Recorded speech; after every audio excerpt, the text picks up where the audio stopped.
سید مقصود پاچا معاون قماندانی امنیه ولایت کنر هین توزیع اسلحه جدید به نیروهای امنیتی افغان به رادیو آزادی گفت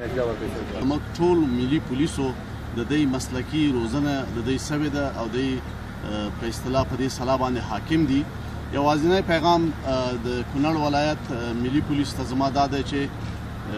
لکه څنګه چې موږ د اول نه دا سوګند کړی چې موږ به د خپل خاورې نه